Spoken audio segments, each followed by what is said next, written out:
students, how are you? I hope you are fit and fine. Okay?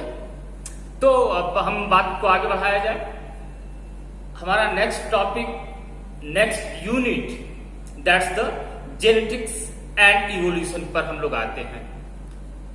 Genetics and evolution क्या mystery है कि इस living world में सारे के सारे लिविंग ऑर्गेनिजम्स, एक पर्टिकुलर स्पीसीज के जो लिविंग ऑर्गेनिजम्स है वो अपनी ही तरह की संतानों को पैदा करते हैं. कैसे उनके संतानें पैदा होती हैं, कैसे क्या उनके कैरेक्टरिस्टिक्स ट्रांसफर होते हैं उनके में, ऐसा देखा है हमने अक्सर कि एक पर्टिकुलर स्पीसीज का कोई एक ऑर्गेनिज्म है तो उसकी जो प्रोजेनिज है वो अपने पेरेंट्स की तरह है. हाथी के बच्चे हाथी की तरह होंगे, कुत्ते के बच्चे कुत्ते की तरह हैं, इंसान के बच्चे इंसान की तरह हैं. तो ये मिस्ट्री क्या है, कैसे ये सारी चीजें नेचर मैनेज करता है, इसमें क्या प्रॉपर्टीज है लिविंग ऑर्गेनिजम्स की. हमने लास्ट यूनिट में बात की रिप्रोडक्शन में, तो रिप्रोडक्शन के केस में गैमेट्स की बात हमने की. गैमेट्स से मेल और फीमेल गैमेट्स आते हैं और मेल फीमेल गैमेट्स फ्यूज होते हैं. प्रोसेस ऑफ फर्टिलाइजेशन होता है, प्रोसेस ऑफ फर्टिलाइजेशन के बाद जाइगोट का फॉर्मेशन होता है और न्यू ऑर्गेनिज्म बनते हैं. ये सारी प्रोसेस अब माइन्यूट लेवल पर कैसे मैनेज होता है नेचर में, क्या प्रॉपर्टीज हैं, तो ये सारी बातें हम इस नेक्स्ट यूनिट में समझने कि कैसे ये कैरेक्टरिस्टिक्स जो लिविंग ऑर्गेनिजम्स के हैं एक जनरेशन से दूसरी जनरेशन में जाते हैं. ये सारी बातें अगर घर की बात करें, ह्यूमन बीइंग की बात करें, हम अपने फैमिली की बात करें, तो ये भी हम देखते हैं कि हमारे फैमिली मेंबर्स, स्पेशली हमारे भाई बहन भी बिल्कुल कॉपी नहीं होते एक दूसरे की तरह. जैसे कि हम लास्ट यूनिट में क्लोन एक टर्म आया था, उस तरह का क्लोन का केस नहीं होता इन कॉमन.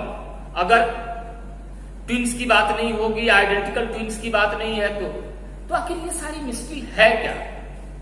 इन सारी मिस्ट्रीज को समझने के लिए हमको जेनेटिक्स को समझना होगा. What's the genetics? Genetics term basically derive हुआ है जेनेसिस से, that is the genesis, and that genesis refers to the origin. Genesis refers to the origin, उत्पत्ति, कैसे उत्पत्ति हुई. इसको कोरिलेट कर सकते हैं हम जीन से भी, लेकिन अभी basically genetics derived from the term of genesis, और इसका मतलब क्या हुआ, ओरिजिन होना, उत्पत्ति होना. तो लिटरली क्या है कि नए ऑर्गेनिजम्स, नए इंडिविजुअल्स कैसे ओरिजिन होती है, उनकी उत्पत्ति कैसे होती है और ये प्रोसेस कैसे आगे बढ़ती है.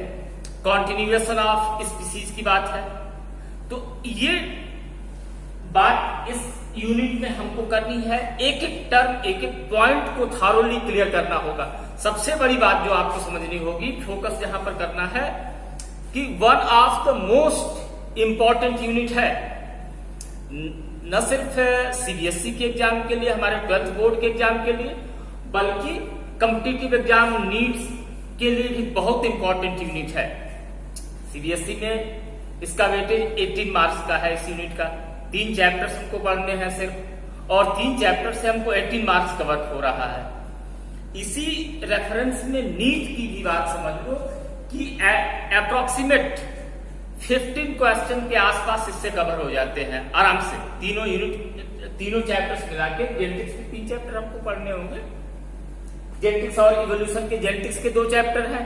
पहला होगा हमारा principles of the inheritance and variation, दूसरा चैप्टर है हमारा मॉलिक्यूलर बेसिस ऑफ इनहेरिटेंस, और थर्ड चैप्टर जो हमारा आएगा इवोल्यूशन. इन तीनों से मिला के अच्छा खासा स्कोर होना है.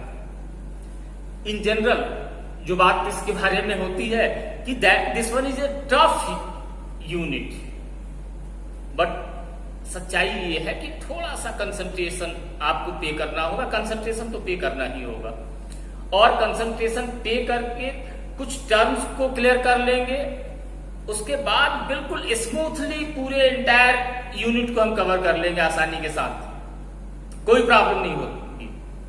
Okay, let us start. तो genetics that's derived from the term genesis, what's the mean, that is the origin.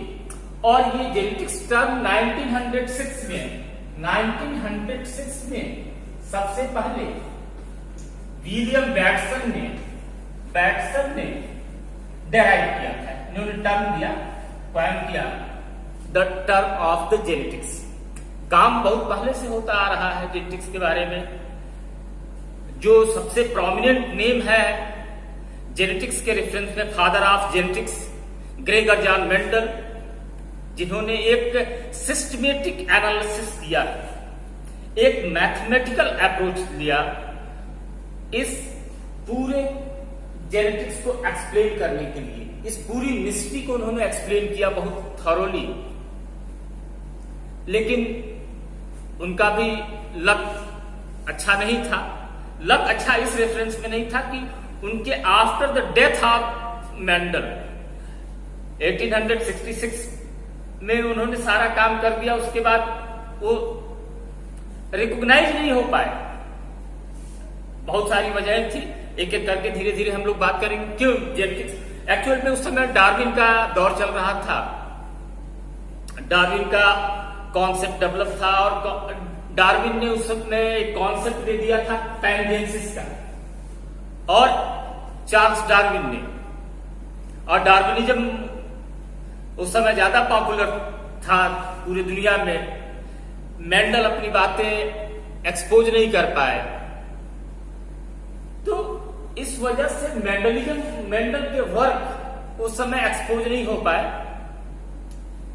और उसके साथ साथ बहुत सारी ऐसी बातें थी, जैसे कि जो हमारा उस समय के लोगों का कॉन्सेप्ट जो था, माइंडसेट जो था, वो ट्रेडिशनल था।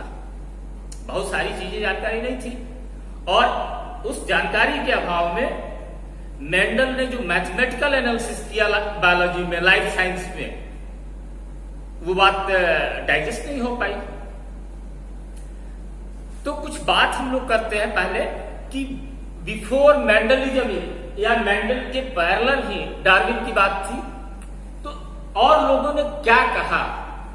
एक्चुअली जेनेटिक्स को डिफाइन क्या कर सकते, very simple, that branch of biology which deals about the inheritance and variation. That branch of biology which deals about the inheritance and variation. That is the genetics. तो genetics में दो चीजें आ रही हैं। First one, that's the inheritance. Inheritance that is the procedure of the transfer of characteristics, transfer of properties, जो भी parents के प्रॉपर्टीज हैं, from parents to the progenies, या ये कहें कि from one generation to the next generation. तो ancestor से जो भी कैरेक्टरिस्टिक्स ट्रांसफर हो रहे हैं, that's also called, that is the property of the heredity, transmission. Characters transfer हो रहे हैं कहां से, पेरेंट्स से उनके प्रोजेनिज में, ऑफ स्प्रिंग्स में आ रहे हैं। हम लोगों ने अपने कैरेक्टरिस्टिक्स जो हमारे हैं, जो भी फिजिकल अपीयरेंस है, जो भी कुछ भी कैरेक्टरिस्टिक्स है, वो सब हमने किस लिए से लिया है, तो हमने अपने माँ बाप से लिया है। ओके, हमारे माँ बाप ने अपने माँ बाप से लिया है, तो ये एंसेस्ट्री है। तो इस एंसेस्ट्री में ट्रांसमिशन ऑफ कैरेक्टरिस्टिक्स, तो ये कैरेक्टरिस्टिक्स जो है ऑल द टाइम एक जैसे तो होंगे नहीं। अब ये वेरिएशंस भी आ जाते हैं, भिन्नताएं आ जाती हैं। हम लोगों ने बात की ना कि हाथी का बच्चा हाथी की तरह होगा, इंसान का बच्चा इंसान की तरह है, लेकिन बीच में प्रॉब्लम क्या आ गई कि सगे भाई बहन भी एक जैसे नहीं है, तो वो वेरिएशन हो गया। तो इन सारे प्रॉब्लम्स को, सारे टर्म्स को डील कौन करता है, तो ये जेनेटिक्स करता है। जेनेटिक्स में जो मोस्ट प्रोमिनेंट नेम है हमारे ग्रेगर जॉन मेंडल साहब का है, ग्रेगर जॉन मेंडल साहब भी अकेले नहीं है, उनके साथ उनके फॉलोअर्स रहे, सेल्फ मार्क्स थे, कोरेंस थे, ह्यूगो ड्यूब्रिज रहे, उसके बाद मॉर्गन का नाम आता है। बहुत सारे लोगों ने कंट्रीब्यूट किया। इसके बाद प्रोमिनेंट नाम आ जाएगा वॉटसन एंड क्रिक का, जिन्होंने डीएनए का मॉडल दिया। तो ये सारे नाम है, सारे लोगों ने कंट्रीब्यूट किया। इनके पहले बिफोर द मेंडल कुछ कॉन्सेप्ट क्या था जेनेटिक्स के रेफरेंस में, कि कैसे इनहेरिटेंस और वेरिएशन को रिलेट करता है, इसके बारे में हम थोड़ा सा बात कर ले।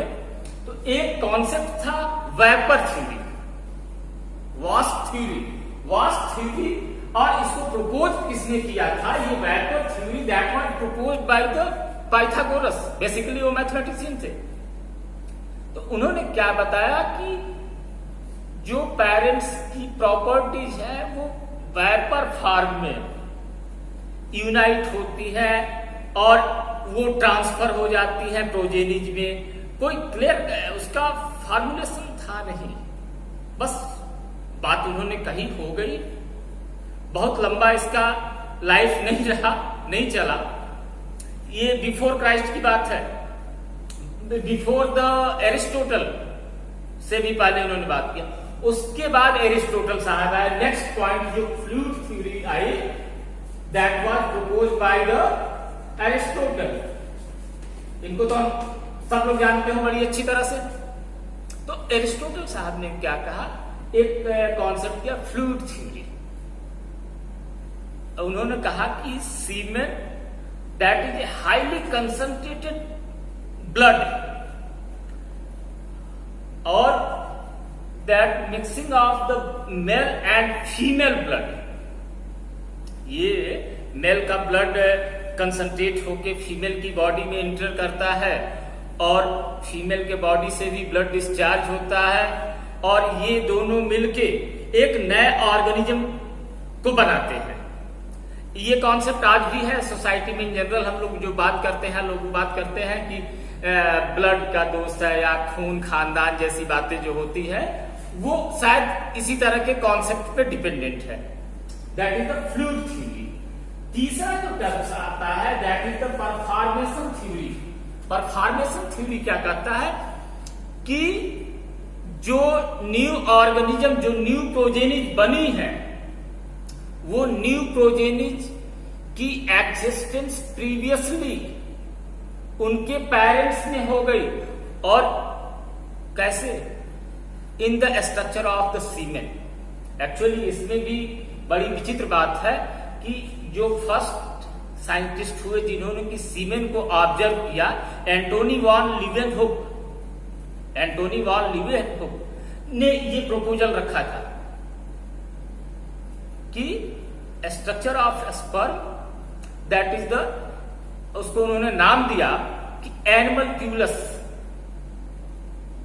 एनिमल ट्यूबुलस स्पर्म की जो संरचना है, उस संरचना में एक नया ऑर्गेनिज्म तैयार हुआ है, बना हुआ है, और वो नया ऑर्गेनिज्म ट्रांसफर होता है मेल के थ्रू फीमेल जेनाइटेलिया में, फीमेल बॉडी में। वहां पर उसकी नर्चरिंग होती है, और नर्चरिंग होने के बाद जेस्टेशन पीरियड जो है, उसके बाद वो एक कंप्लीट न्यू ऑर्गेनिज्म के फॉर्म में प्रोड्यूस हो जाएगा। इनके बहुत सारे सपोर्टर्स भी रहे एंटोनी वॉन लीवेनहुक के। इनफैक्ट वो पहले साइंटिस्ट थे जिन्होंने बहुत अच्छा काम किया, लेकिन इस मामले में वो नहीं सक्सेस हो पाए। इसके बाद एक कॉन्सेप्ट आया मार्ट्यूवस का। इन्होंने कहा पार्टिकुलेट थ्योरी दिया। पार्टिकुलेट थ्योरी क्या कहती है कि बॉडी में ह्यूमन बीइंग या दूसरे जितने भी लिविंग ऑर्गेनिजम्स हैं, जहां पर की प्रोसेस ऑफ सेक्सुअल रिप्रोडक्शन हो रहा है, तो उस सेक्सुअल रिप्रोडक्शन के प्रोसेस के पहले ही ऑलरेडी डिफरेंट बॉडी पार्ट्स में कुछ पार्टिकल्स बन गए हैं, और वो पार्टिकल्स कलेक्ट होते हैं और वो पार्टिकल्स मेल बॉडी से ट्रांसफर होंगे फीमेल बॉडी में, और फीमेल बॉडी में जाने के बाद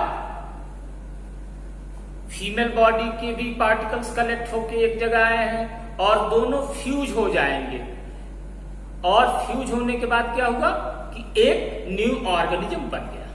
that was the particulate theory. ये और इसी सीरीज में जो बाद में चार्ल्स डार्विन ने प्रपोज किया वो था पैनजेनेसिस थ्योरी। पैनजेनेसिस के रेफरेंस में उन्होंने एक टर्म दिया पैनजीन आर, दैट इज द जेन्यूल। जेमा फॉर्मेशन हम लोगों ने पढ़ा है प्लांट्स के केस में, पैनजीन आर जेन्यूल। तो इन्होंने क्या किया कि पैनजीन आर जेन्यूल ये माइन्यूट क्रिएचर्स है, ये फॉर्म होते हैं before the process of reproduction, और ये जेन्यूल फॉर्मेशन हो रहा कहां, मेल बॉडी में और फीमेल बॉडी में, और ये जेन्यूल या पेंजिन यूनाइट होंगे, और इनके यूनाइट होने के बाद एक नई ऑर्गेनिज्म फॉर्म होगा। एक्चुअली इन सारे थ्योरीज के पीछे एक जो टर्म मैं देना चाहता हूं जिसको समझना क्लियर हो आपके लिए बहुत जरूरी है, एक टर्म आता है ब्लेंडिंग थ्योरी। ये सारी बातें जो थी, इन सारी बातों के पीछे एक कॉन्सेप्ट जो था हमारे मेंडल साहब के पहले, वो कॉन्सेप्ट क्या था, तो that was the concept of the blending. Blending means that is the mixture of the properties of the mother and father together. दोनों के कुछ कुछ प्रॉपर्टीज आए और मिक्स हो गए, और मिक्स होने के बाद न्यू ऑर्गेनिज्म बना। जैसे कि कॉमनली हम क्या करते हैं कि बच्चे की नाक उसकी चाचा की तरह है, आंखें बुआ की तरह है, कुछ ओठ मासी की तरह है, कुछ होता है ऐसे, जनरल सब लोगों ने सुना होगा।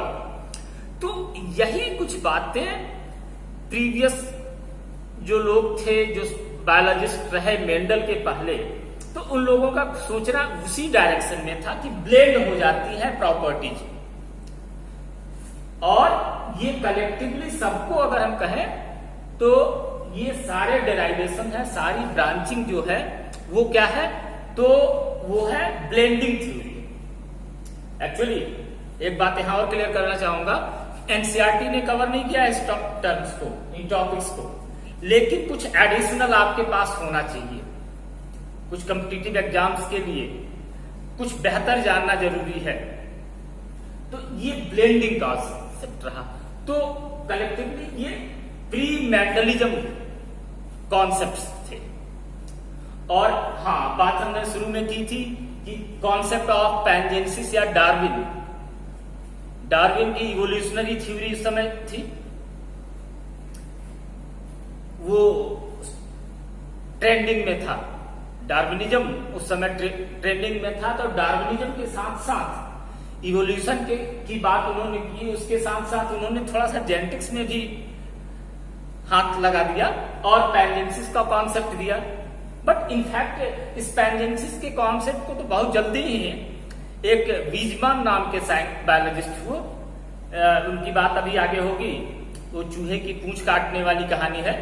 तो पैनजेनेसिस के कॉन्सेप्ट को उन्होंने बहुत जल्दी रिफ्यूज कर दिया, कहा कि नहीं, ऐसा नहीं होगा कि जो पैनजीन तैयार हो जाए या जेन्यूल तैयार हो जाए उससे नई प्रोजेनिज बन जाए।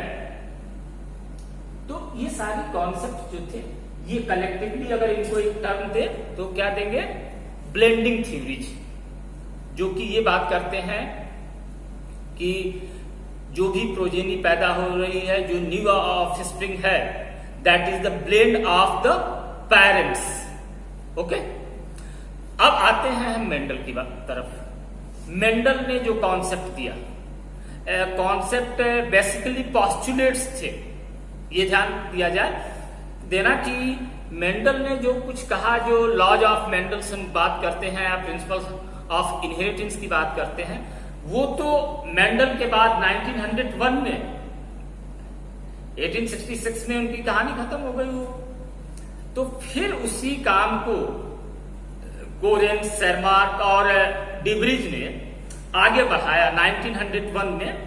तो 1901 में इन लोगों ने कहा कि नहीं, ये बातें जो कुछ भी मेंडल ने कहा वो सही है। तब जाके वो मेंडल के लॉज कंसीडर हुए। तो आते हैं मेंडल की तरफ, और मेंडल की तरफ पढ़ने से पहले उनकी प्रिंसिपल्स की बात करें, उससे पहले ये हमारे लिए इंपॉर्टेंट होता है कि हम कुछ टर्म्स जान लें। प्रॉब्लम बेसिकली आती कहां है आपको, स्टूडेंट्स कंफ्यूज हो जाते हैं टर्म्स को, टर्मिनोलॉजीज। जेनेटिक्स की अपनी टर्मिनोलॉजीज है, कुछ टर्म्स हैं, और इन टर्म्स को जब आप क्लियर कर लोगे तो बिल्कुल स्मूथली आप आगे बढ़ सकते हो। तो कुछ टर्म्स को हम देख लेते हैं कि देखो, तैयारी आपको करनी है एग्जाम्स के लिए, तो दो चीजें होनी मस्ट है। एक तो आप कॉन्फिडेंट रहो, और दूसरी चीज है कि कोई शॉर्टकट नहीं होने वाला है। कोई शॉर्टकट लाइफ में नहीं होता, स्पेशली हम लोगों के फील्ड में, एजुकेशन के फील्ड में कोई शॉर्टकट नहीं मिलने वाला है। कोई उस तरह का रास्ता नहीं है कि कोई ट्रिक बता दिया जाएगा, बिल्कुल आसानी से आपके मार्क्स आ जाएंगे, ऐसा होता नहीं है। जो अगर ये चैलेंज कर रहा है कि आपको बिल्कुल शॉर्ट स्पैन ऑफ टाइम, बिल्कुल कुछ ही दिनों में 2 घंटे 4 घंटे की क्लास में सारा कुछ हो जाएगा, ऐसा होता नहीं, रियलिटी है। तो पॉइंट टू पॉइंट फोकस करना बहुत जरूरी है। एक एक पॉइंट पर फोकस करो, और ये कॉन्फिडेंस मैं देता हूं, ये विश्वास मैं दिलाता हूं कि तुम अच्छा कर सकते हो, बिल्कुल अच्छा कर सकते हो। अब सोनम, तुम्हारा परफॉर्मेंस बिल्कुल ठीक जा रहा है, कंसंट्रेशन होनी चाहिए। ये कंसंट्रेशन अगर रवि में भी आ जाए, सुन रहे हो ना, तो तुम भी बहुत अच्छा कर जाओगे, सारे लोग अच्छा कर सकते हो। थोड़ी सी जरूरत है कंसंट्रेट होने की, सारे पॉइंट्स को क्लियर करने की। ओके, तो हम आते हैं, ये डायग्राम हमने बीच में बना रखा है। ये डायग्राम सब लोग आइडेंटिफाई कर सकते हो आसानी से, मुझे लग रहा। इसको अभी डिस्क्राइब करने की जरूरत नहीं है, लेकिन बहुत जरूरत है, क्योंकि सारी बात इससे क्लियर हो जाएगी। क्या है? These are the 1 pair of chromosomes. हम लोग जानते हैं हैप्लॉयड और डिप्लॉयड की बात। जब भी एक कॉमन सेल है, एक नॉर्मल सेल है हमारी बॉडी का, तो वो डिप्लॉयड कंडीशन में होता है। इस डिप्लॉयड के पहले जाइगोट की बात करें, जाइगोट डिप्लॉयड होता है। डिप्लॉयड होने का मतलब that is the condition of the 2n, हम जान रहे हैं। लेकिन जब गैमेट्स बने तो क्या होते हैं? हैप्लॉयड होते हैं। Haploid that refers to the n। ये 2n नहीं होगा, क्या हो जाएगा? n की कंडीशन होगी। यानी कि ये जो पेयर्ड कंडीशन है क्रोमोसोम्स की, ये पेयर्ड कंडीशन नहीं रख जाती है, ठीक। और इसी क्रोमोसोम्स के साथ रिलेशन है जीन का,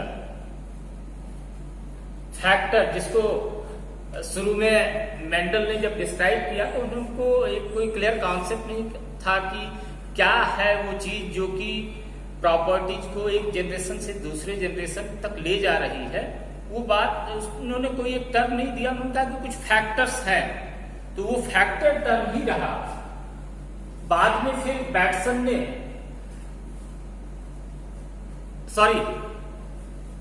जॉनसन ने 1909 में इस फैक्टर की जगह टर्म दिया जीन। तो व्हाट्स द फैक्टर और gene? Gene are those specific unit which are responsible to transmit the characteristics। वे पर्टिकुलर स्ट्रक्चर, पर्टिकुलर यूनिट्स जो कि पेरेंट्स की प्रॉपर्टीज को उनकी प्रोजेनिस तक ले जाते हैं, वो क्या है? तो वो जीन्स है या फैक्टर्स है। यही रिस्पॉन्सिबल है कि कैरेक्टर्स ट्रांसमिट होते हैं। दीज आर दे स्टोर, अगर और डिफाइन कर थोड़ा सा, genes are those specific unit of the DNA of the chromosomes which are responsible to store and transfer the genetic information। जो भी आनुवंशिक जेनेटिक को हम आनुवंशिकता कहते हैं, तो जो भी जेनेटिक इंफॉर्मेशन है वो कहाँ स्टोर होती है, कहाँ हिडन होती है, पड़ रहती है, तो वो जीन के साथ एसोसिएट होती है।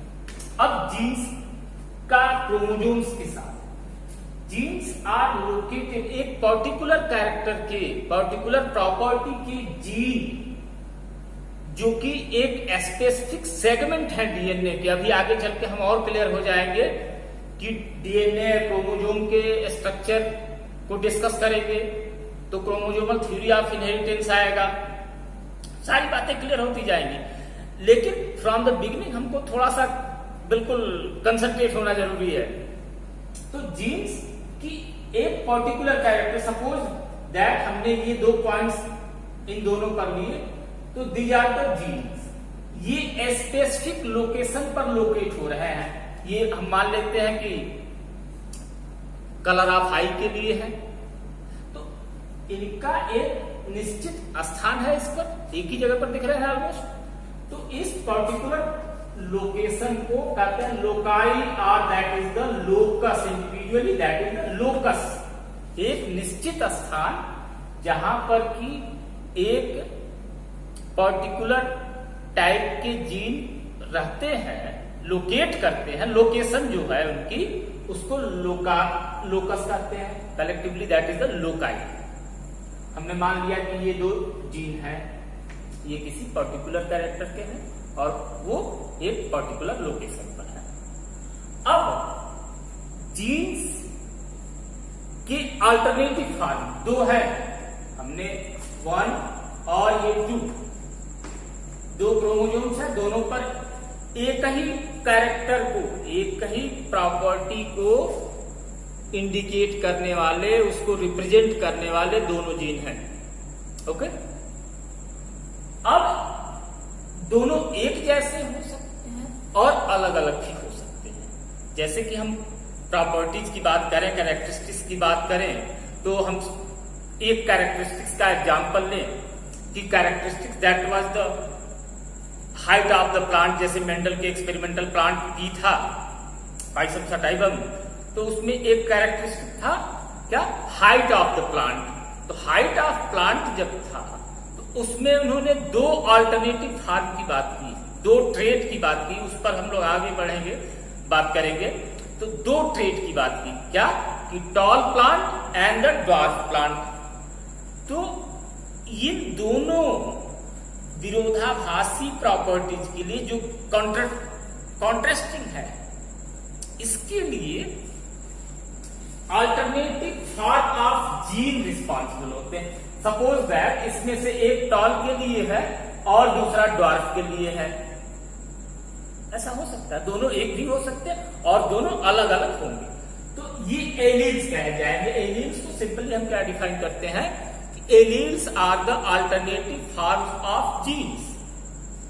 ये अलग अलग हो गए, इनका रोल है कैरेक्टरिस्टिक्स को कन्फाइन करने के लिए, उसको निश्चित करने के लिए। इसके साथ एक सबसे इंपॉर्टेंट टर्म आता है प्योर ब्रीड या प्योर लाइन। ये कभी भी एक्सपेरिमेंट्स जो मेंडल ने किया या मेंडल के बाद भी किया गया या किया जाता है, तो उस एक्सपेरिमेंट के लिए ये जरूरी होता है प्योर लाइन या प्योर ब्रीड का होना। प्योर ब्रीड उसको कहेंगे कि that type of the breed which show the similar characteristics for continuously 4-5 generation, 4-5 पीढ़ियों तक आपस में इनको क्रॉस कराते गए, मेल और फीमेल को क्रॉस कराया गया, और क्रॉस कराने के बाद जब एक ही जैसे, सपोज दैट अगर मेंडल के पी प्लांट की बात करें तो एक कैरेक्टर हम लेते हैं हाइट। तो हाइट के रेफरेंस में कुछ प्लांट्स ग्रो कराया गया, उन प्लांट्स को ग्रो कराया गया तो टॉल प्लांट्स मिले। टॉल प्लांट्स, उनसे सीड कलेक्ट किया गया, फिर उस सीड को ग्रो कराया गया, फिर सारे के सारे टॉल प्लांट्स मिले। तो अगर कंटिन्यूअसली टॉल प्लांट्स मिलते जा रहे हैं तो वो कंडीशन क्या हो गई, वो प्योर ब्रीड्स होते हैं। वो ब्रीड जो मिलेगी, जो संतानें मिल रही हैं, वो क्या हो गई, प्योर ब्रीड्स हो गई। और इसी को कहते हैं प्योर लाइन, प्योरिटी मेंटेन है। जो भी कैरेक्टरिस्टिक्स है वो कई जनरेशन तक मेंटेन है। Okay, next homologous. अब homologous, whenever that is the similar. Homo clear है आप लोगों को, होमो एंड हेट्रो फैमिलियर हो गए। तो homo, whenever the both chromosomes are similar to each other in their shape and size, एक दूसरे से शेप और साइज में एक ही जैसे हैं, तो वो कंडीशन हो गई। ये जो डायग्राम में डिमॉन्स्ट्रेट हो रहा है क्या है, होमोलोगस क्रोमोजोम्स है, होमोलोगस कंडीशन है, एक ही जैसा है। ये भी टर्म बैटसन ने दिया। और इसी के अपोजिट अगर हम ले लेते हैं कि कुछ ऐसा कंडीशन हो गया, अब इसको साथ में लेते हैं तो ये क्या हो गया, होमोलोगस की जगह ये हेट्रो हो जाएगा कंडीशन। इसी जब जाइगोट फॉर्मेशन होता है, जाइगोट फॉर्मेशन होता है तो उस कंडीशन में जब दोनों क्रोमोजोम्स एक जैसे हैं तो वो कंडीशन होगी होमोजाइगस।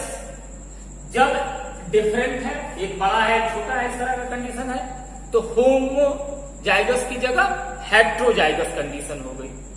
एक टर्म और आता है हेमीजाइगस, ध्यान देना होगा बिल्कुल, होमो हेट्रो तो आसान है, hemizygous that is the next hemizygous condition.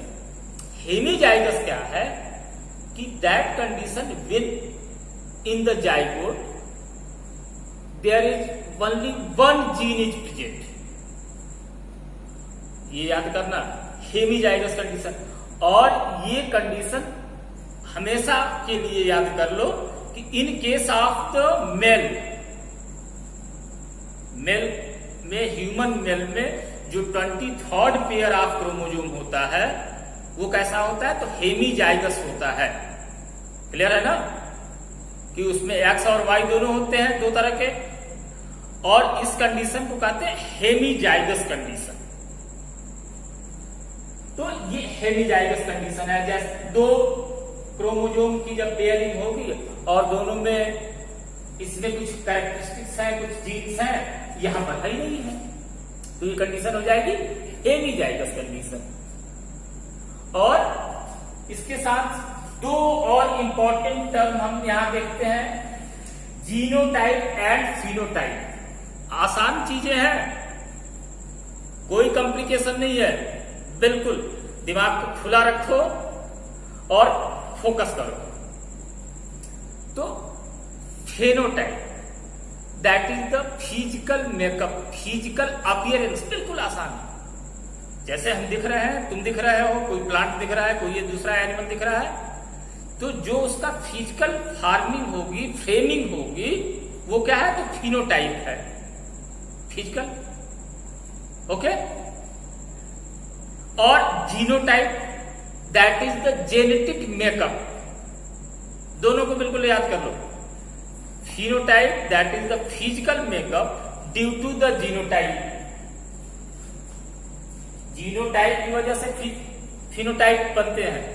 जो भी फिनोटाइप होगा, फिजिकल अपीयरेंस होगा किसी भी ऑर्गेनिज्म का, वो किसकी वजह से है, कैसे है, तो जो उसके बॉडी में जेनेटिक कॉम्बिनेशन होगा, जेनेटिक मेकअप होगा, उसके अकॉर्डिंग उसका फिजिकल अपीयरेंस होगा। तो genotype that is the genetic makeup, phenotype that is the physical makeup due to the genotype. तो जीनोटाइप पर फेनोटाइप डिपेंड करता है, ये ध्यान देना होगा। ये टर्मिनोलॉजीज पर फोकस बिल्कुल करना होगा कि, और सिर्फ याद नहीं करना है, उसको समझना है, उसको इम्बाइब करने की आदत डालो। इम्बाइब करोगे उसको, कहते हैं ना घोर के पी जाना, घोल के पी जाना, तो घोल के पीने की आदत डालो। बिल्कुल कंसंट्रेट होके समझते रहो। रिचा, तुम कंसंट्रेट करो, तुम्हारा कंसंट्रेशन बढ़िया है, आगे बढ़ो। अंजलि देखो पढ़ती है, कुछ डिस्टर्ब हो जाती है, फोकस करना जरूरी है। ओके बेटा, ओके। तो आगे बढ़ते हैं। ये टर्म्स हो गए factors, alleles, pure breed, pure line, homologous, homozygous. Homologous क्या है? अपीयरेंस एक ही जैसे हैं। होमोजाइगस एक ही जैसे हैं, यूनाइट हुए हैं दोनों। ये होमोलोगस जब होगा तो सिर्फ शेप और साइज को इंडिकेट करेगा, और एक ही शेप और साइज के जब दो स्ट्रक्चर्स, दो क्रोमोसोम्स यूनाइट हुए तो कंडीशन हो गई होमोजाइगस। हेटेरोजाइगस डिफरेंट, हेमिजाइगस एक ही है, एक गायब है, जोड़ा नहीं है, यहां पर यही नहीं है। That is the genotype, genetic makeup, phenotype, physical makeup due to the genotype. Okay, और कुछ टर्म्स, एक टर्म देखते हैं क्रॉस। जब क्रॉस कराया जाता है मेल और फीमेल को के गैमेट्स का फ्यूजन जब कराया जाएगा, तो इस फ्यूजन में प्रोजेनिज होंगी। अब उसमें इंडिकेट हम क्या करते हैं? Parent and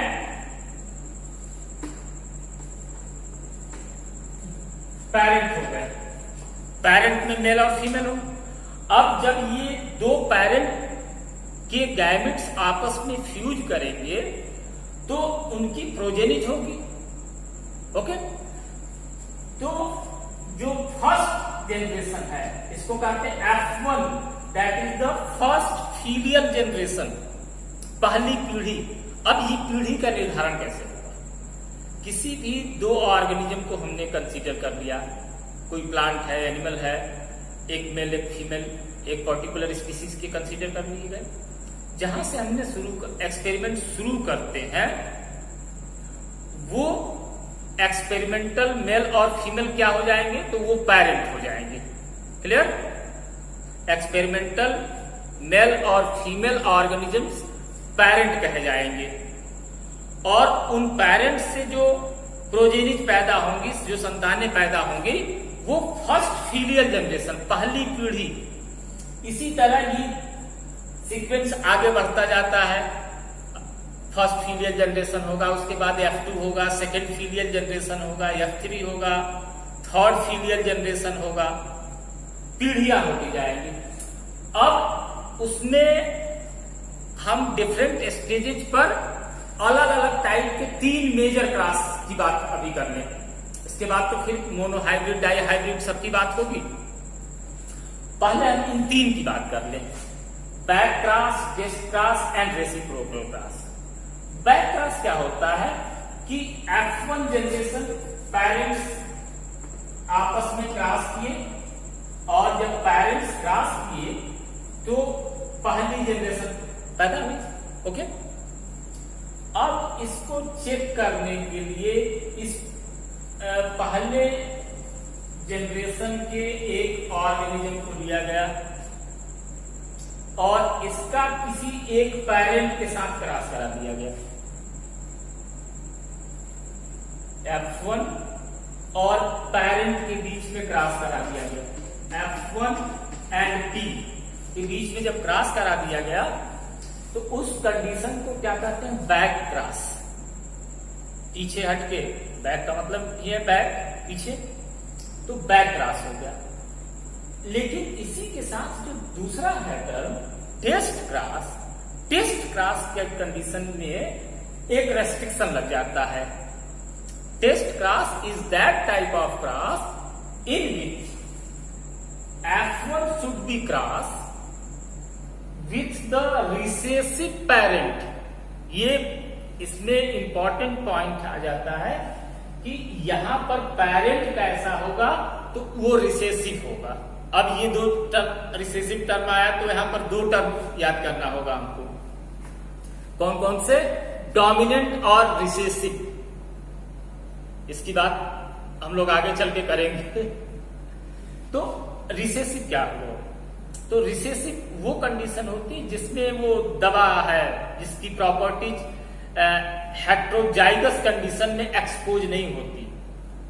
that type of the trait, उस तरह के ट्रेट्स जो होते हैं, लक्षण जो है कि जो कि हेट्रोजाइगस कंडीशन में, अब यही इसको क्लियर कर लो।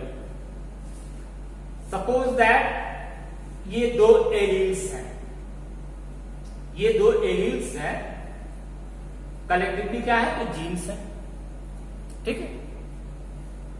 अब इसमें से एक टॉलनेस की प्रॉपर्टी वाला है, मेंडल के पी प्लांट पर ही चलते हैं।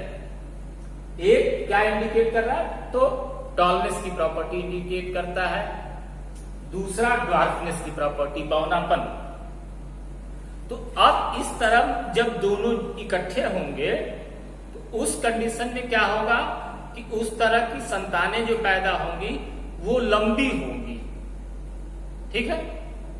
तो इसमें क्या हुआ, ये टॉलनेस वाली प्रॉपर्टी, टॉल ट्रेट डोमिनेटिंग हो गया, इसको कहते हैं डोमिनेंट ट्रेट। और ये ड्वार्फनेस वाली ट्रेट क्या हो गई, बौनेपन वाली ट्रेट वो छिप गई है, तो उसको कहेंगे recessive trait. Dominant trait is that type of the trait which can expose, वो अपने आप को एक्सपोज कर सकते हैं in all the condition, in the homozygous as well as in the heterozygous condition. कोई फर्क नहीं पड़ता है, यहां पता तो रहा है कि ये टॉलनेस वाला है और ये ड्वार्फनेस का, ये हेट्रोजाइगस कंडीशन है, तो यहां भी वो शो कर ले रहा है अपने आप को, तो उस ट्रेट को कहते हैं डोमिनेटिंग ट्रेट, डोमिनेंट ट्रेट। जो नहीं एक्सपोज कर पाता है वो कौन सा है तो रिसेसिव ट्रेट। तो टेस्ट क्रॉस में कौन सा, कैसे क्रॉस कराया जाएगा, तो F1 का एक प्रोजेनी होगा और F1 के साथ रिसेसिव पेरेंट को क्रॉस कराया जाता है, तो उस कंडीशन को कहते हैं टेस्ट क्रॉस। और एक टर्म हमारे साथ है जो क्रॉस के रेफरेंस में है, रेसिप्रोकल क्रॉस। चेंज करके,